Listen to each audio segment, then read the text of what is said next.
13절부터 23절까지 말씀을 보겠는데요. 지난주에도 제가 설명을 잠시 드렸지만 지금 이제 교회 안에 어떤 좀 문제들을 다루고 있습니다. 교회 안의 문제를 단순히 해결하기보다 로마서 12장 1절과 2절을 근거해서 그 원리대로 이제 풀어내고 있는 것이죠. 정말로 너희 자신을 너희 몸을 하나님이 기뻐하시는 거룩한 산 제물로 드려라. 어, 이 세대를 본받지 말고 하나님의 선하시고 기뻐하시고 거룩하신 뜻이 무엇이든지 분별해라. 이러면서 그 원리 가지고 이제 이제 은사의 문제에 관한 부분들을 쭉 다루고, 그다음에 교회 생활에 관한 문제를 쭉 다루고, 그다음에 어떤 위에 있는 권세에 있어서 우리는 어떻게 행동해야 되는가 쭉 다루고, 그러면서 이제 또 특별히 그 안에 믿음이 강한 자와 약한 자를 좀 다룹니다. 믿음이 강한 자와 약한 자라고 하는 것, 이것이 지금 우리가 이해하는 바하고 약간 좀 다른 각도가 있습니다. 무슨 말이냐면 믿음이 강한 자라고 하는 것은 믿음을 가지고 삶의 영역에서 정말 충분히 자유함을 누릴 수 있는 그런 내적인 확신과 외적인 표현을 할 수 있는 그런 자들을 얘기합니다. 예컨대 유대인들 같은 경우에 유대 배경의 유대인 신자들이라고 얘기할 수 있겠죠. 유대 배경의 신자들은 아직 이런 자유함이 없는 겁니다.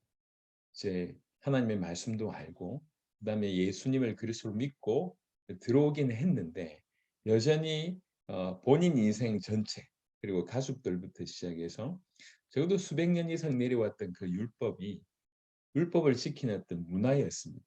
그러니까 그 율법 안에 뭐가 있냐면 정결한 음식, 부정한 음식이 정해져 있어요. 그래서 평생 그 부정한 음식을 먹지 않았다는 거죠. 근데 이제 그리스도 예수 안에서 그 음식들을 먹어야 한다고 얘기를 하니까 믿음이 강한 자들은 이분들한테는 조금 걸림이 되는 거죠. 어떤 나를 지키는 문제와 음식을 먹는 문제. 그래서 오히려 성경을 오래 들고 있었던 이들은 아직도 신앙에 있어서는 그런 자유함을 누리지 못하고 있습니다. 그런 의미로 이런 자들을 믿음이 약한 자다라고 지금 얘기를 하고 있고요. 또 반대로 이방 배경의 신자들은 그런 게 전혀 없지 않습니까? 그러니까 예수님께서 모든 것을 끝내셨다라고 하는 것을 그냥 믿고 그 믿은 대로 그대로 행하다 보니까 내적인 자유함도 있고 또 그런 표현도 할 수가 있는 거죠.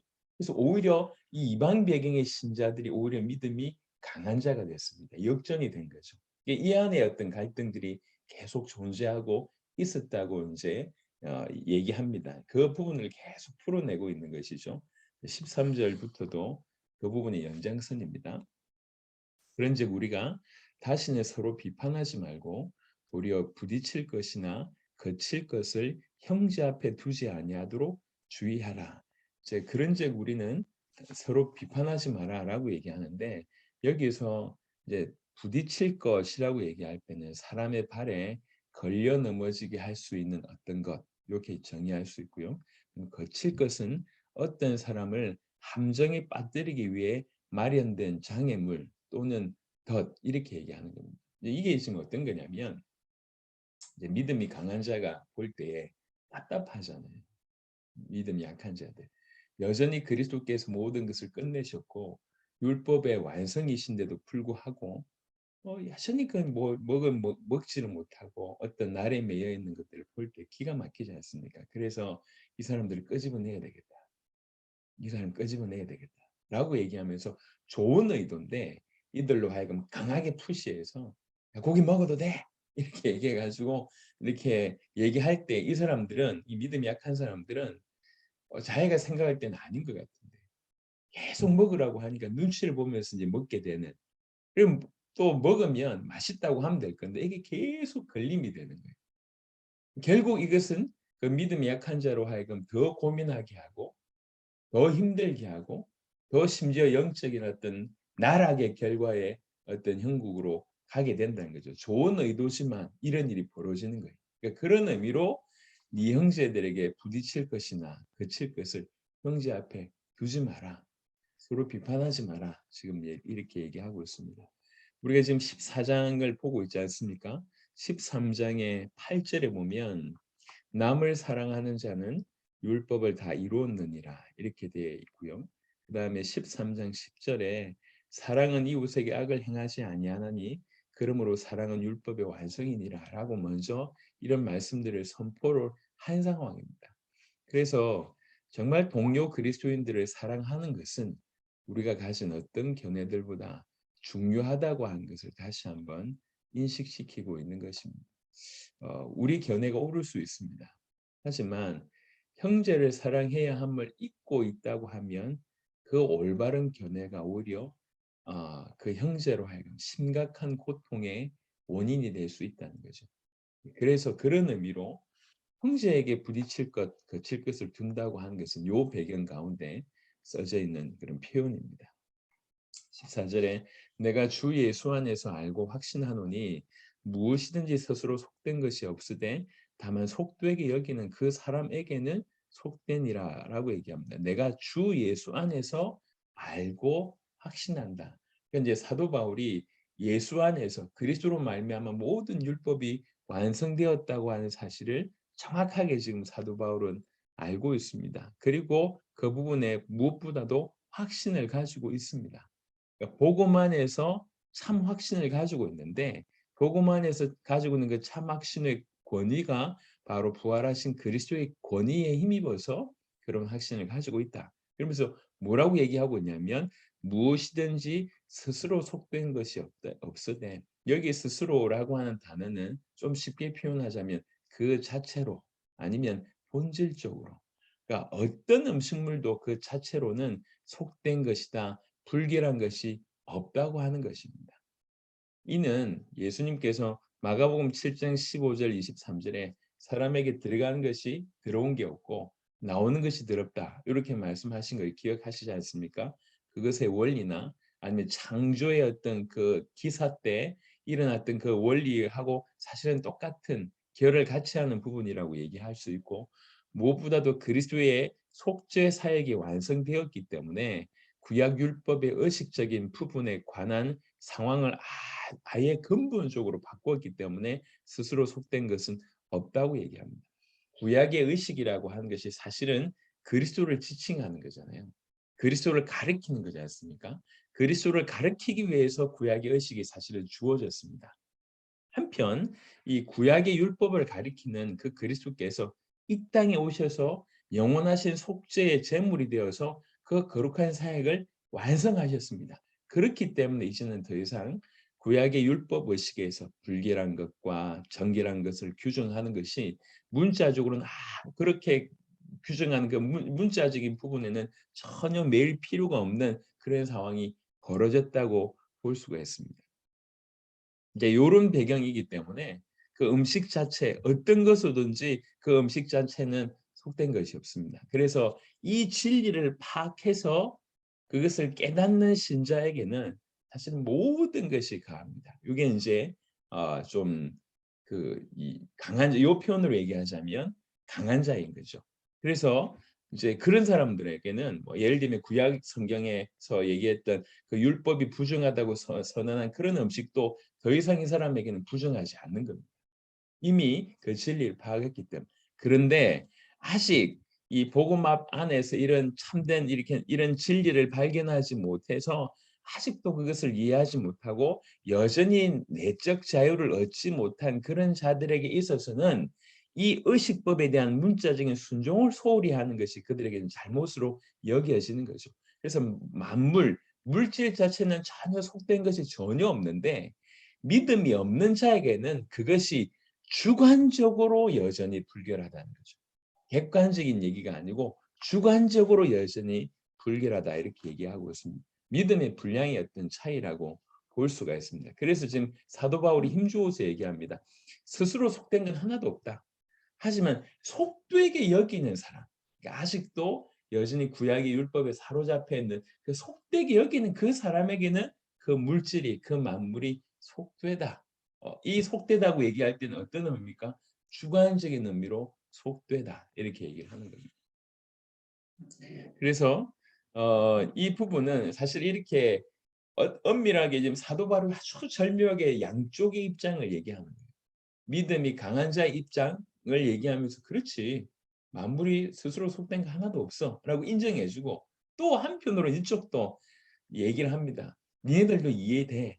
이 만물 자체는 속된 게 없지만 속되게 여기는 자에게는 속되다. 그래서 요 두 가지를 통해서 이 믿음이 강한 자, 믿음이 약한 자에게 둘 다를 이해를 시킵니다. 둘 다를 동조를 하는 거죠. 그러면서 둘 다 이해할 수 있도록 하는 겁니다. 그래, 속된 거 하나도 없어. 그래, 스스로 여기면 그 속되지. 니네도 이해하고 니네도 이해해. 지금 이렇게 얘기를 하고 있는 거지. 아주 절묘하게 지금 양쪽의 입장을 이제 이렇게 교훈하고 있는 그런 부분. 15절에 만일 음식으로 말미암아 네 형제가 근심하게 되면 이는 내가 사랑으로 행하지 아니함이라. 그리스도께서 대신하여 죽으신 형제를 네 음식으로 망하게 하지 말라. 여러분 지금 요 유대 배경 아니면 이제 이 교회 배경을 이해하지 못하고 읽어보면 이 음식이 도대체 뭐라고 이렇게 심각한가 이렇게 생각하겠는데 이건 단순한 음식 문제가 아닙니다. 율법에 관한 문제였어요. 그러니까 율법에 관한 문제는 즉 그들에게는 구원에 관한 문제고 더 나아가서는 하나님 나라에 관한 문제까지 연결이 됩니다. 그러니까 음식을 어떤 분들은 절대로 안 먹어야 된다고 얘기하고 어떤 분들은 먹을 수 있다고 얘기를 하는 겁니다. 그러니까 그냥 음식으로 드러났을 뿐이지 실제 그 이면은 율법과 구원에 대한 하나님 나라에 대한 그들의 신앙이 다 이렇게 녹아져 있는 그런 상황이라고 하는 것이죠. 그래서 만일 그런 가운데 만일 음식으로 말미암아 네 형제가 근심하게 되면 무슨 말입니까? 아까 말씀드렸던 것처럼 이제 이렇게 믿음이 강한 자가 믿음 약한 자 보고 계속 얘기하는 야 먹어라 괜찮아 만물 중에 속된 게 하나도 없어 먹어. 근데 이 사람은 여전히 구약의 율법과 이제 예수를 그리스도로 믿는 것이 상충되지 않고 그다음에 이 안 먹어도 된다고 하는 것이 아직 명확한 선언이 없다고 여기시니까 이게 늘 끄리낌이 있는 겁니다. 눈치를 보게 되고 어쩔 수 없이 먹게 되니까 그 먹음으로 또 양심이 부딪힘이 있고 이렇게 마음이 불편하고 이런 일이 벌어지는 거죠. 그러니까 음식으로 말미암아 네 형제가 근심하게 되면 그런 상황입니다. 네 형제가 근심하게 되면 네가 사랑으로 행하지 아니함이라. 이 네가는 누굽니까? 예, 소위 믿음이 강한 자라고 하는 그 사람 얘기합니다. 네가 사랑으로 행하지 아니함이라. 그리스도께서 대신하여 죽으신 형제를 네 음식으로 망하게 하지 말라라고 얘기합니다. 어떤 여기에서는 근심하다 하고 얘기한 것은 어떤 일에 영향을 받아서 양심이 괴로움을 겪는 것, 또 어떤 일로 인해서 신앙의 압박을 받고 마음의 상처를 받아서 고민이 점점 쌓이는 것, 이런 것을 뜻합니다. 이 근심하다라고 하는 그 얘기는 그래서 네가 사랑으로 행하지 아니함이라. 자유의 구가보다 더 중요한 것은 형제의 사랑입니다. 답답해서 야 좀 빨리 그 매여 있지 말고 빨리 나와라고 하는 어떤 이 누린 거 너무 좋은데라고 하는 어떤 자유의 구가보다 더 상위가 있다고 하면 그건 뭐냐면 그 형제를 이해하고 사랑하는 것이라고 성경은 얘기를 하고 있는 것입니다. 이게 성도의 어떤 생활과 행동의 원리라고 분명히 얘기합니다. 그래서 의식적인 율법과 관련해서 자기의 내적 자유를 외적으로 표현하고 그것을 믿음이 연약한 형제에게 강요함으로써 아직 깨달음과 행위가 거기에 이르지 못한 형제를 근심하게 하고 결국 영적으로 파멸시키는 것까지 가게 되는데 만약 그런 일이 벌어진다고 하면 예수 그리스도의 구속의 은혜를 짓밟는 그런 행위라고까지 좀 이렇게 과하게 설명을 할 수가 있겠습니다. 그래서 이 부분의 루트는 이렇게 얘기했는데요. 우리가 아마 좀 생각을 해볼 부분인데 아주 강하게 루트는 이렇게 얘기했습니다. 어떤 것이 정당한 믿음의 행위라 할지라도 그것이 당신의 형제를 파멸시키는 결과를 가져온다고 하면 당신은 잔인한 살인자와 같다. 이렇게까지 얘기를 했습니다. 우리가 올바른 견해, 올바른 믿음의 행위라고 할지라도 그것으로 말미암아 상대방이 영혼의 파괴까지 간다고 하면 그 너무 큰 일이다라고 얘기를 하는 거죠. 그래서 이거는 조금 어떻게 얘기를 할 수 있냐면 내 형제 안에서 이루어진 그리스도의 죽음을 경멸하는 것이 된다라고까지 얘기합니다. 왜 그러냐면 그리스도께서 그 연약한 형제의 구원을 위해서 죽으셨지 않습니까?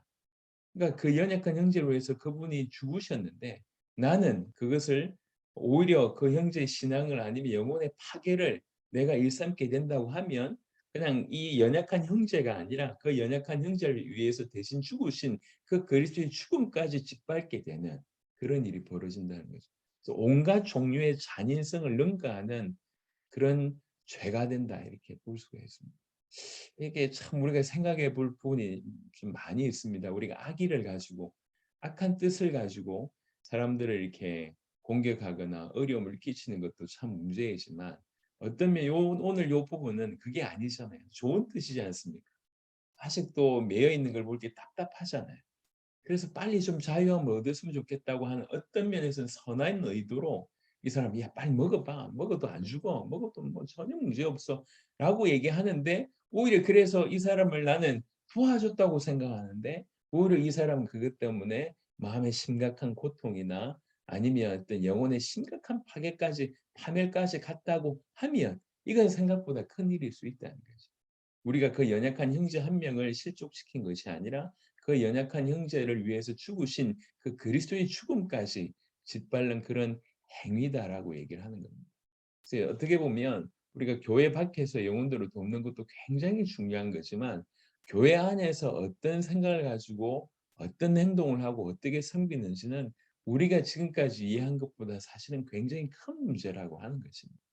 오늘 이처럼 학위가 없고 좋은 뜻임에도 불구하고 자유를 누리는 게 너무 좋은데 거기에서 빨리 좀 누리라고 나는 강요한 것 같은데 오히려 그것 때문에 믿음이 약한 자가 더 뒷걸음질 치거나 아니면 이렇게 털썩 주저앉는다고 할 때 그건 굉장히 심각한 문제일 수 있다라고 얘기를 좀 하고 있습니다.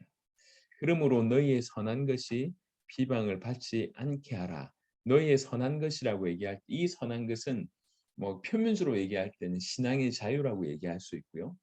지금 강한 자에게 지금 얘기하는 겁니다. 신앙의 자유라고 얘기할 수 있고요. 조금 더 요 부분과 좀 확대해서 구체적으로 좀 설명해 보면 그 신앙의 자유를 강요한 좋은 의도로 전달한 요런 것까지를 표현할 수가 있겠습니다. 그러므로 너희의 선한 것이 신앙의 자유 자체가 선하고 또 선한 의도로 인제 얘기했지 않습니까? 그 선한 것이 비방을 받지 않게 하라라고 얘기를 하고 있습니다. 그래서 이 부분들은 충분히 이해하실 거라고 생각하고 요런 배경 가운데 나온 것이 17 절입니다. 17 절. 하나님의 나라는 먹는 것과 마시는 것이 아니요. 항상 우리는 요 부분이 의아했지 않습니까? 이게 무슨 말인지. 그리고 오직 성령 안에 있는 의와 평강과 희락이라라고 얘기합니다. 여러분 먹는 것 마시는 것이 이게 아까 말씀드렸듯이 그들은 지금 율법과 관계되어 있는 것입니다. 하나님의 말씀이라고 이해하고 있는 겁니다. 유대 신자들로 보시면 유대교 배경 가지고 있는 신자들은 하나님의 말씀을 오랫동안 지켜왔습니다. 그리고 그 하나님께서 자신들에게 주신 율법은 그냥 지키라 말라라고 하는 수준을 넘어서서 하나님께서 특별히 당신 민족을 선택하셔서 어떻게 당신 민족에게만 허락하신 굉장히 특권으로 그들은 이해하고 있었다는 거죠. 그런 의미가 깔려 있습니다. 그리고 율법은 또 구원과 적어도 그들 민족에는 구원과 연결돼 있고 그 구원이라고 하면 또 하나님 나라와 연결되어 있는 것입니다. 그래서 즉 조금 더 그냥 노골적으로 얘기하자면 그들은 지금 먹는 것, 마시는 것을 다른 말로 율법 준수라고 하는 부분으로 이해하고 이것들을 통해서 하나님 나라를 구현하는 것으로 이해를 하고 있었다는 거죠. 이해하십니까? 무슨 말인지?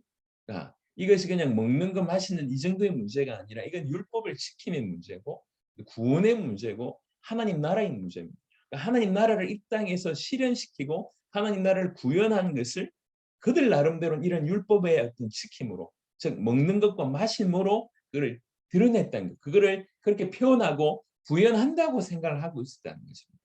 그러니까 양보할 수 없는 것. 그냥 뭐 좀 덜 안 먹으면 되지. 아니면 좀 뭐 그냥 부담 없이 먹으면 되지. 이런 문제가 아니었다. 그들에게서 이 먹는 것과 마시는 것은 하나님 나라를 실현시키는, 구현시키는, 구원을 드러내는 이런 율법을 준행하는 이런 각도로 이해하고 있었기 때문에 그렇습니다. 근데 사도 바울은 여기서 명확하게 얘기합니다. 하나님의 나라는 먹는 것과 마시는 것이 아니다라고 얘기하고 있습니다. 그러면서 하나님 나라의 본질이 뭔지를 설명하면서 하나님 나라는 성령 안에 있는 의와 평강과 희락이다. 이렇게 얘기합니다. 자, 이렇게 얘기하면서요. 이 하나님 나라의 본질을 얘기하면서 강한 자들이 특정의 어떤 음식을 먹음으로써 그것을 먹지 못한 형제의 영적 파멸을 가져오고 또 그리고 그것으로 인해서 서로 판단하고 나중에 어떻게 됩니까? 이 거룩한 공동체가 삐그덕거리고 그렇게 또 좋지 않은 또 어떤 소문들 평판들이 이렇게 막 퍼져가는 거 아닙니까? 교회라고 하면서 잘 돌아간다. 뭐 저게 교회냐면서 이렇게 최근에 그런 얘기 많지 않습니까? 교회가 이제 잘못해서 욕 듣는 그런 경우들이 많잖아요. 뭐 안에 이파 저파 나눠져 가지고 거기에 이제 경찰들이 동원되고 예배 때마다 경찰들이 동원되고 이런 교회들이 있지 않습니까? 주변에서 믿지 않는 분들이 어떻게 생각하겠습니까? 최근에 좀 이렇게 대표적으로 문제가 되고 있는 어떤 한 교회를 두고 볼 때 그 주변 상인들 전체 전부 다 고개를 절레절레 흔듭니다. 정치 얘기를 하는 게 아니고 야 뭔가 이렇게 요런 분위기라는 거죠. 지금 로마 교회도 그런 분위기입니다. 교회 안에서 자꾸 갈등이 벌어지니까 이게 과연 하나님 나라야? 지금 이렇게 얘기하고 있습니다. 사도 바울 입장에서 이게 공동체가 이렇게 깨지고 좋지 않은 이렇게 소문들이 나는데 진정한 하나님 나라라고 하는 입장에서 봤을 때 이 말도 안 되는 것이다. 니네 하나님 나라 구현한다며 말도 안 되는 것이라고 지금 하나님 나라의 본질적인 입장에서 봤을 때 먹고 마시는 것도 중요한 게 아니라 더 중요한 것은 먹고 마심으로 말미암아 갈등이 일어나고 그것 때문에 공동체가 삐그덕거리고 그게 니네가 말은 과연 하나님 나라가 맞아? 니네가 지금 하나님 나라를 구현한다고 하면서 이러고 있는데 이게 맞는 거야? 지금 그렇게 말씀을 하고 있는 것으로 이해할 수 있습니다. 그래서 하나님 나라는 먹는 것, 마시는 그런 문제가 아니다. 그게 중요한 것이 아니다. 이 땅에 진행되고 있는 하나님의 나라는 이 하나님 나라의 임재를 입증하는 것은 단순히 어떤 음식 먹느냐, 어떤 음식을 먹지 말아야 되느냐, 그것 때문에 시시비비하고 뭐 어떤 분들은 계속 어떤 고집을 하고 또 어떤 사람들은 비난하고 그런 게 전혀 아니라고 이 모든 것들을 통해서 니네가 잘못 이해했다. 그게 전혀 아니라고 딱 선언합니다. 그래놓고 하나님 나라는 뭐냐면 성령 안에 있는 의와 평강과 희락이다. 이게 하나님 나라의 본질임을 얘기하고 있습니다. 먼저 여기서 의라고 한 것은 그리스도 예수 이름으로 말미암아 우리가 그리스도의 옷을 입는다라고 하는 측면도 맞지만 여기서 엄밀하게 얘기한 것은 그것을 그렇게 구원받은 자가 우리를 하나님께서 우리 안에서 주의 성령께서 우리 안에서 이제 우리를 다스리지 않습니까? 그 다스림을 받아서 실제로 올바른 행동을 하게 되는 그런 의미로서의 도덕적인 의를 얘기합니다. 이 도덕적인 의는 당연히 구원받은 자만 할 수 있는 것이죠. 구원받은 자가 하나님의 통치하심을 받아서 구현되는 것이 바로 이 의라고 하는 도덕적인 의를 얘기합니다. 그래서 마태복음 6장 33절에 있는 너희는 먼저 그의 나라와 그의 의를 구하라라고 얘기할 때 그 의가 바로 이 부분입니다. 그게 의, 도덕적인 의를 얘기하고요. 그리고 평강이라고 얘기할 때는 그리스도 예수의 속죄하심을 우리가 정말로 믿게 될 때는 우리가 하나님 아버지와 무슨 일이 벌어집니까? 화목하게 되는 일이 벌어집니다. 화목하게 되는 일이 벌어짐으로써 그것 때문에 우리 마음에는 아주 자연스럽게 그 평화로운 마음의 상태를 얻게 되는데 그것이 평강입니다. 자, 이 의와 이 평강을 간단하게 소개했고요. 거기에서 이제 기쁨은 뭘 얘기하고 있냐면 우리가 계속 의를 추구하고 예수 그리스도로 말미암아 하나님과 더불어 계속 화평의 관계를 누리게 되어졌을 때 이 성도의 정서에 자연스럽게 일어나게 되는 그런 유의 기쁨을 바로 이 희락이라고 얘기하고요. 또 하나는 성령 안에서 이 지체들 지금 이게 지금 강한 자 약한 자의 대립 관계 가운데 얘기하는 것이라 그 성령 안에서 다른 사람과 정말 복음만 해서 관계했을 때 그렇게 사귀었을 때 오는 기쁨까지를 포함합니다. 그래서 진실로 하나님의 나라는 이런 의, 이런 평강, 이런 기쁨 이게 하나님 나라에 드러납니다. 이게 본질이다라고 얘기하고 있습니다. 그런데 이 의와 이 평강과 이 기쁨은 반드시 성령 안에서야지 가능하다고 얘기합니다. 오직 성령 안에서만 이 하나님의 나라의 모습을 드러나게 된다고 얘기하고 있습니다. 하나님의 나라에 속한 자는 누구든지 성령을 의지하여서 적극적으로 의와 평강과 기쁨의 열매를 나타내야 된다고 얘기를 하는 것입니다. 이게 하나님 나라의 본질인데 너희는 먹는 것 마시는 것 강조하면서 사실 하나님 나라의 본질하고는 전혀 무관하게 우리 하나님 나라의 본질의 입장에서 평가했을 때 거의 제로에 가까운 삶을 살고 있다. 하나님 나라를 위한다고 하면서 오히려 하나님 나라를 피하는 그런 삶을 살고 있는 것이다. 이렇게 얘기를 하고 있습니다. 얼마나 어리석은 모습인가. 이게 이제 이렇게 다툼하고 있는 자에게 처음에는 너도 잘한다, 너도 잘한다, 이것도 이해해라, 저것도 이해해라, 다 이렇게 이해하게 해놓고 그다음에 아주 성경으로 본질적인 메시지를 뜯습니다. 그런데 하나님 나라가 그렇게 먹는 문제, 마시는 문제가 아니다. 그런 율법을 지켜야 되고 말아야 되는 그런 수준이 아니다. 하나님 나라의 진실로 본질은 의와 평강과 희락인데 성령 안에서 나오는 의와 평강과 희락, 그게 하나님 나라의 모습이다. 라고 이제 그들 전체에게 지금 말씀을 하는 겁니다. 18절에 그래서 어떻게 보면 17절에는 하나님 나라의 본질을 얘기를 했다고 하면 이 본질이 구체적인 삶에서 어떻게 이렇게 드러나느냐는 거죠. 이로써 그리스도를 섬기는 자는 하나님을 기쁘시게 하며 사람에게도 칭찬을 받느니라라고 얘기합니다. 이로써라고 하는 것은 성령 안에서 의와 평강과 희락, 그것으로 구현된 그 하나님 나라를 얘기합니다. 그렇게 그거 가지고 성령 안에서 하나님 나라의 성령 안에서 맺어진 하나님 나라의 열매인 의와 평강과 기쁨을 가지고 그리스도를 섬기는 자는 하나님을 기쁘시게 한다, 이렇게 얘기합니다. 그런 자는 하나님을 기쁘시게 할 뿐만 아니라 사람에게도 칭찬을 받는다라고 얘기를 합니다. 또 설명이 필요 없을 것 같고요. 그러므로 우리가 화평의 일과 서로 덕을 세우는 일을 힘쓰나니, 지금 이게 그냥 좋은 말을 하는 게 아닙니다. 지금 이 교회 안에서 이렇게 조금 영적으로 치고받고 있는, 도무지 간격이 좁혀지지 않는, 그러니까 어떻게 보면 둘 다 양보할 수가 없는 거예요. 유대 배경의 그리스도인들은 나보고 하나님 말씀을 어기라고 이렇게 지금 나오는 거예요.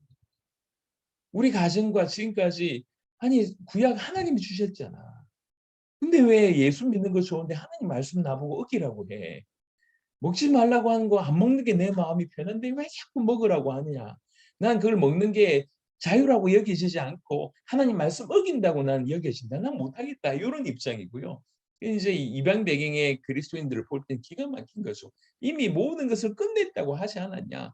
그리스도가 모든 것의 완성이라고 하지 않았냐. 율법도 완성하신 분이 그리스도 아니냐. 그분의 십자가 부활이 바로 그런 모든 것을 끝내고 우리를 건져내셨다는 뜻이 아니냐. 그게 먹고 마시는 게 이미 그리스도 안에서 끝났는데 왜 그러냐라고 하는 것이 이제 이방 배경의 그리스도인들.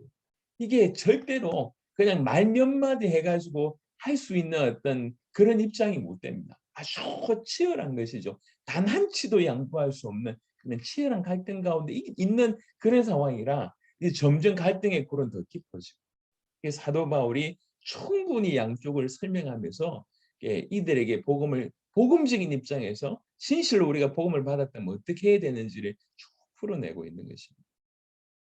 그래서 그러므로 우리가 화평의 일과 서로 덕을 세우는 일을 힘써야 된다고 얘기합니다. 힘쓰다고 얘기하는 것은 빨리 달려가다, 급히 가다, 추구하다, 갈망하다, 이렇게 얘기합니다. 이게 양측이 아주 힘써야 되고 애써야 될 것에 대한 얘기를 하고 있습니다. 무슨 일을 써야 되냐? 먼저는 화평의 일을 힘쓰라고 얘기를 하고 있습니다. 화평의 일은 교회의 화합을 도모하는 모든 일을 포괄적으로 지칭하는 그런 말이며 초대교회의 어떤 관용구라고 얘기를 할 수가 있습니다. 인의 견해가 옳지만 더 옳은 것은 이제 형제를 사랑함이며 실제로 우리가 교회라고 하는 것이다. 그러니 더 중요한 것은 교회가 화합되게 하는 것이 당신들의 견해보다 더욱 중요하다. 그래서 화평의 일을 힘쓰라 이렇게 얘기하고요. 그 다음에 덕을 세우는 일을 힘쓰라고 얘기합니다. 교인들의 모든 문제 속에서 실제로 서로에게 유익을 주고 서로 세움을 입는 그런 일들에 집중하라고 얘기를 하고 있습니다. 우리 고린도전서 10장을 한번 보겠습니다. 고린도전서 10장 우리 한 번쯤은 다 보셨을 구절인데요. 23절부터 24절입니다. 고린도전서 10장 23절부터 24절. 모든 것이 가하나 모든 것이 유익한 것은 아니요 모든 것이 가하나 모든 것이 덕을 세우는 것은 아니니 누구든지 자기의 유익을 구하지 말고 남의 유익을 구하라라고 되어 있습니다. 특별히 이제 로마서의 입장에서 보면 이 부분은 아마도 이제 믿음이 강한 자에게 좀 해당되는 그런 구절이겠죠. 얕은 모든 걸 살 수 있어. 자유하지만 그게 다 유익한 건 아니야. 오히려 니네들의 어떤 그 자유 때문에 좀 믿음 약한 자가 상처받는 거 유익한 것이냐? 유익한 거 아니야.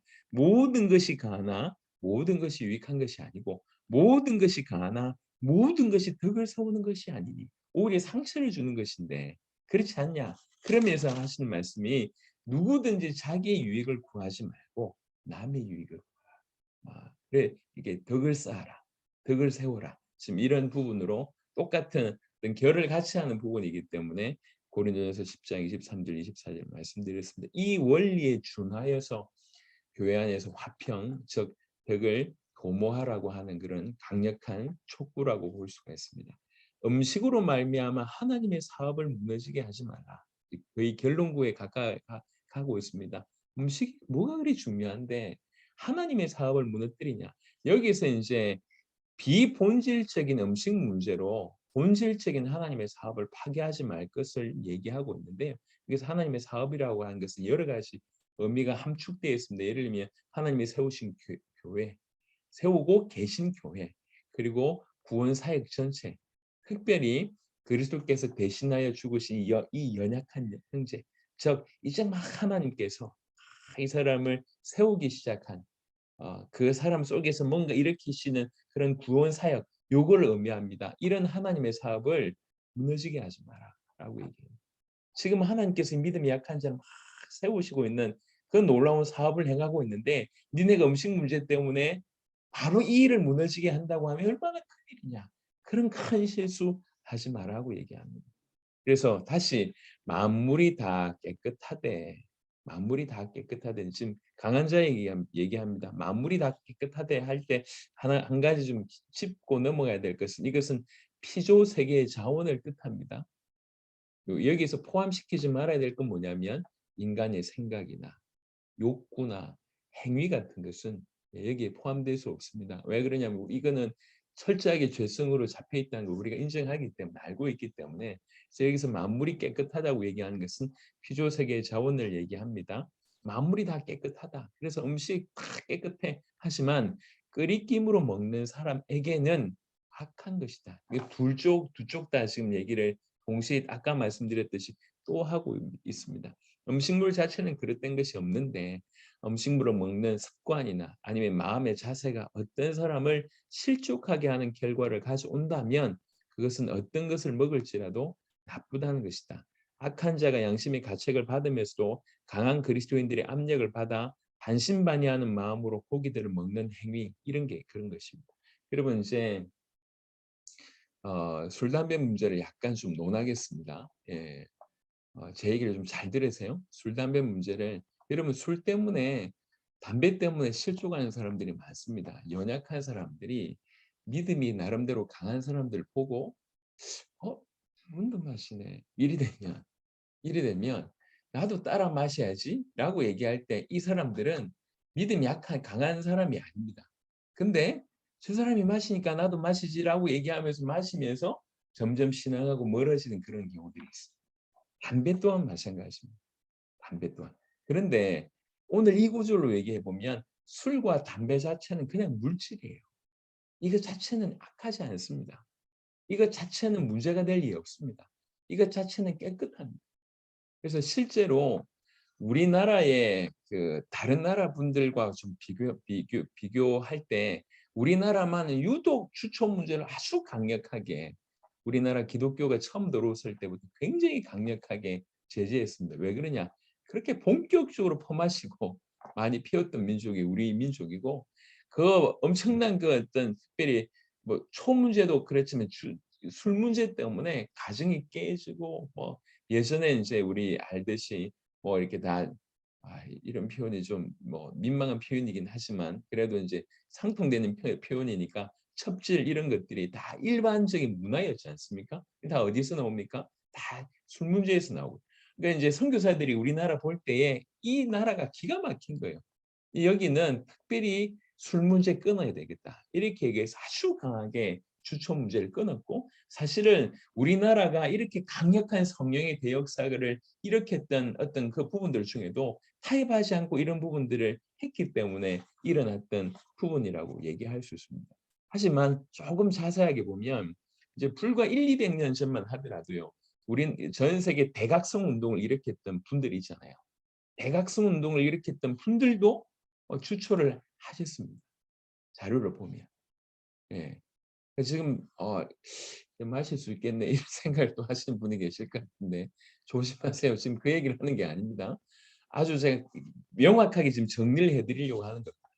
만물이 스스로 악한 건 없습니다. 스스로 악한 거 없어요.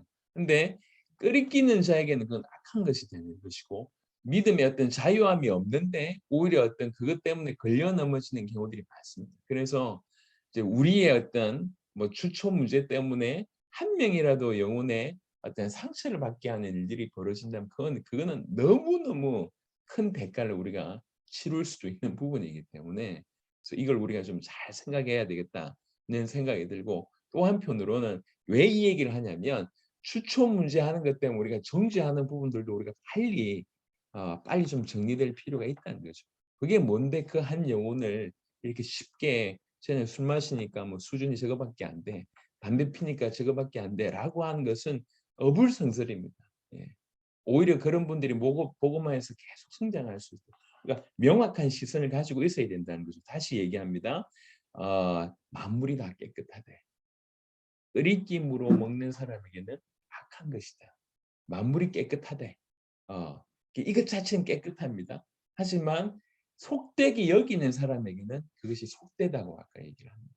이 부분들을 좀 잘 이해하셔서 믿음이 연약한 사람들이 흔들리지 않도록 혹여 믿음 강한 자들 중에 또 이런 부분이 좀 자유함을 혹여 누리는 분들이 있다 그러시면 절대로 그냥 집에서만 하시든지 절대로 믿음 약한 자들의 어떤 그런 부분에 한시라도 틈을 안 주셨으면 좋겠고요. 사실은 가장 근원적인 부분들은 아예 뭐 이런 부분들을 차단하는 게 좋습니다. 하지만 제가 정죄 문제 때문에 이 얘기를 하는 겁니다. 정죄 문제 때문에.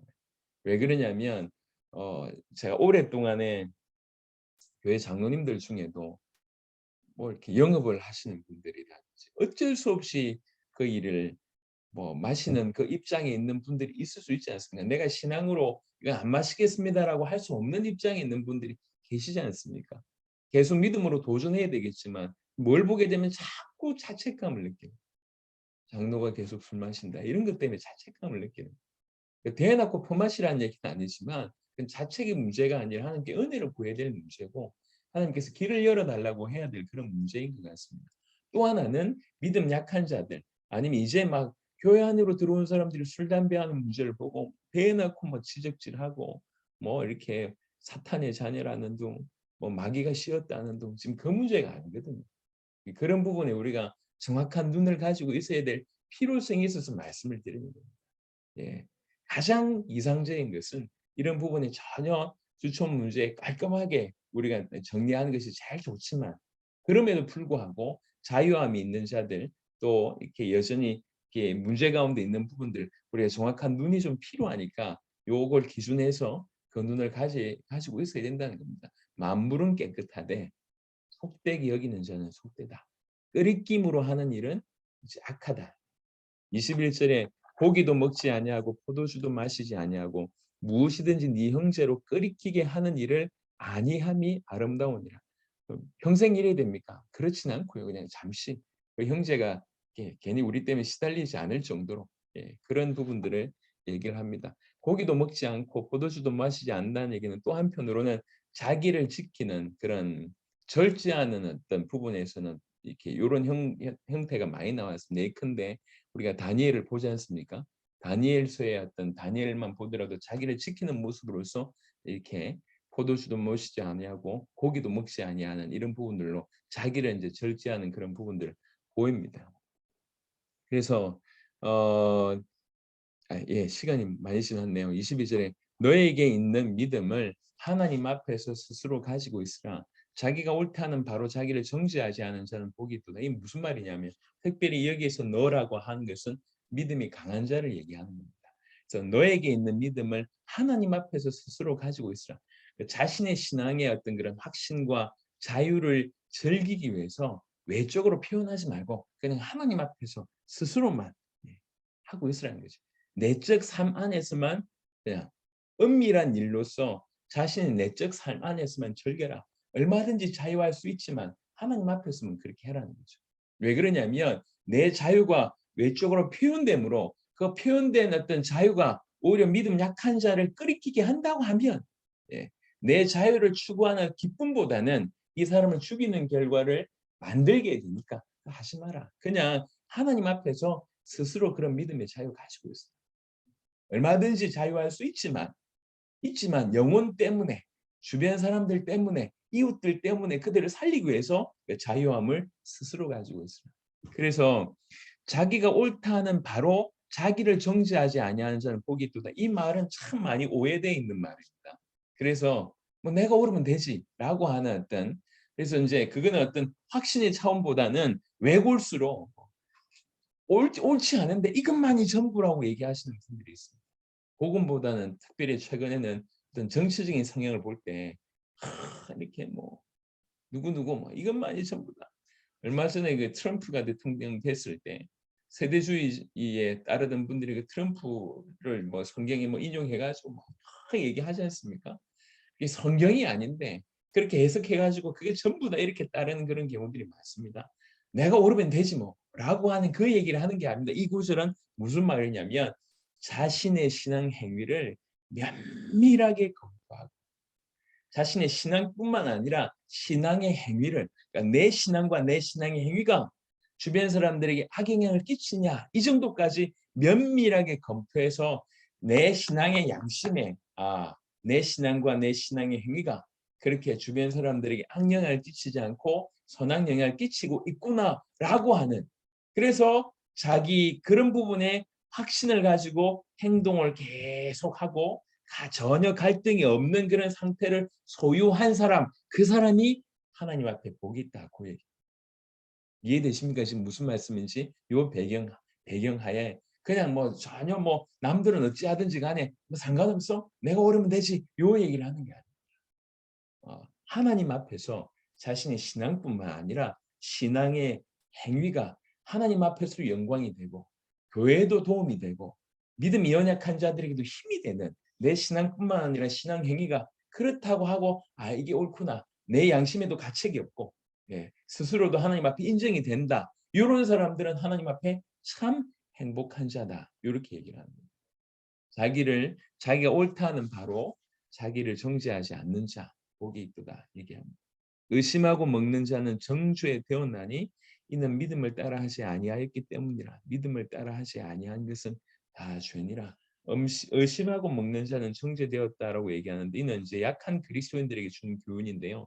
강한 형제가 가진 그 특별한 내적 자유를 누리지 못한 따라서 자기의 행동의 정당성에 대하여 여전히 의심하는 그리스도인이 그러한 마음을 가지고 있으면서도 그렇게 고기를 먹는다. 그럼 정죄를 받는다는 것이죠. 스스로를 정죄한다는 거죠. 스스로. 이미 구원받은 자이기 때문에 은밀한 얘기에서 심판의 그런 정죄를 얘기하는 게 아닙니다. 스스로 주관적으로 정죄 가운데 빠진다 그 얘기를 하는 겁니다. 이는 믿음을 따라 하지 아니하였기 때문이다라고 얘기를 합니다. 확신이 없는 상태에서 양심이나 하나님의 뜻을 반하여 행동하는 것이 필연적으로 스스로를 정죄하는 그런 결과를 가져오게 됩니다. 예를 들면 갈라디아 2장 11절부터 14절에 누가 나오냐면 베드로가 나와요.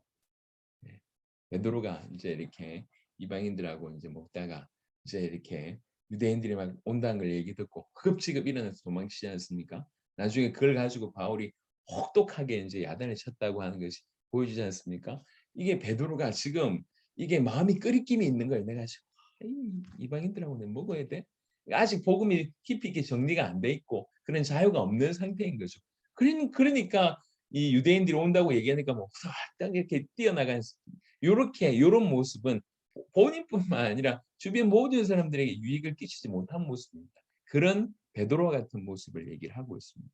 믿음을 따라하지 아니한 것은 다 죄니라.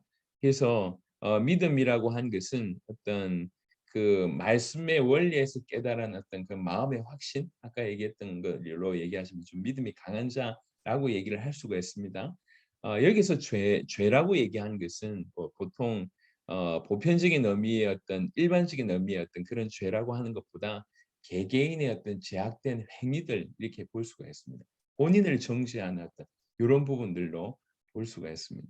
그래서 진리의 말씀에 근거한 내적 확신을 따라 행한 일이 아니라면 그것은 어떤 일일지라도 스스로에게 정죄가 됨을 의미합니다.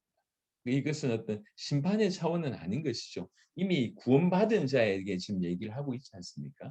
예, 그럼에도 불구하고 자기 스스로를 그 정죄 가운데 하게 된다고 하면 이것은 아주 깊이 있게 주님과 교제하는 부분에 도움이 된다고 하는 것보다는 그렇지 않은 부분이 강함을 우리가 경험적으로 알 수 있습니다. 그래서 이 약한 자들이 계속 넘어지지 않도록 우리가 도와야 될 것입니다. 자, 우리 로마서 14장 13절부터 23절도 굉장히 좀 중요한 내용이고 깊은 내용입니다. 이게 지금 단순히 음식 문제를 얘기하는 것이 아니라 그분들의 신앙의 문제가 결부되어 있는 부분이니까 절대로 하나 될 수 없는 그런 배경을 깔고 있습니다. 이게 오늘날에도 마찬가지입니다. 그래서 어떠하든지 다 정리를 하면 정말 우리가 복음을 가졌다고 하면 우리의 의견보다 바른 것은 의견보다 더 상위라고 얘기할 수 있는 것은 이웃을 사랑합니다. 하나님을 사랑합니다. 이게 더 상위다. 그러니까 이것을 더 우선해서 인도를 받을 필요가 있다라고 얘기를 할 수 있고요. 또 우리가 하나의 교회라고 하는 것을 인지하는 것이 너무 중요하다. 교회 안에서 의견이 다를 수 있지만 다른 의견을 가진 자가 다 하나님 앞에 무릎 꿇고 우리가 교회라고 하는 것을 인식하게 된다고 하면 이 다름이 굉장히 많은 부분에 유익이 될 수 있지만 그 부분을 인정하지 않는다고 하면 이것 때문에 골이 깊어서 하나님의 귀중한 일들을 감당을 못하는 그런 일이 벌어진다는 것입니다. 그래서 로마서 14장 13절부터 23절 쭉 내용을 풀어놓은 중에 특별히 하나님 나라라고 하는 부분들을 인지하시면서 하나님 나라는 오직 성령 안에 있는 의와 평강과 희락이라. 제가 다음 시간에 말씀을 좀 드리려고 했는데 내년이 상당히 많이 우리가 기대가 됩니다. 올 한 해도 하나님께서 많이 인도를 하셨는데 내년 한 해는 일단 정말 민족 복음화에 또 예사롭지 않다고 생각하고 지금 좀 심각하게 내년에 꿈부레를 어떤 형태로든지 인도를 받아야 되겠다. 그래서 오프라인이 불가능하다 하면 온라인으로도 어떻게든지 벌써 2년 동안 못했기 때문에 어, 해야 되겠다. 만약 온라인으로 진행된다고 하면 연결된 모든 분들을 어떻게든 참여를 시키는 대규모의 시작을 해보는 게 좋겠다. 그래서 뭐 데이터를 지원하든지 해서 그냥 나라의 대표들뿐만 아니라 전 세계가 공통적으로 들어올 수 있는 시간대 아니면 또 대륙별의 시차가 다르니까 잘 좀 활용을 좀 해서 해야 되겠다. 근데 이 모든 것들이 성령의 능력으로만 가능하겠다는 것들이 계속 되어지고 우리가 지금 또 어떤 기도의 어떤 부분들도 그런 부분의 연장선이라고 생각합니다. 그래서 이제 유독 로마서 15장을 제가 준비하는데 로마서 15장의 두 구절이 성령의 능력이라고 하는 것이 성령의 능력 이게 성경 전체에 이렇게 연이어서 있는 구절이 세 구절, 네 구절밖에 없는데 로마서 15장에 그 중에 두 구절이 나와 있습니다. 성령의 능력. 이 부분을 또 하나님께서 우리에게 주신 게 아닌가 지금 기도하고 있습니다. 여하튼 내년 한 해도 우리가 하나님의 인도를 계속 받아가야 되는데 이 성령의 능력으로 무엇보다도 우리 자신이 주님 앞에 더 깊어진 은혜가 있어야 되겠습니다. 여러분 아시겠지만 로마서를 지금까지 쭉 진행하는 가운데 실제로 로마서는 사도행전은 이 복음이 확산되는 쪽으로 이제 풀어낸 것이라고 하면 사도행전 다음에 로마서는 서신서 대부분이 그렇지만 이 복음을 자기 것으로 깊이 소화하는 부분으로 풀어내고 있습니다. 이 두 가지가 항상 같이 가야 됩니다. 항상 같이 복음 안에서 계속 우리가 깊이 있게 이제 뭐 연결된 순회 선교단의 표현으로 얘기하시면 복음이 실제되는 그런 일들이 계속 일어나요. 또 한편으로는 요것만 추구하고 있으면 안 된다는 거죠. 이 복음을 실제로 전해서 전 세계를 살리는 일이 우리 안에 동시에 일어나야 됩니다.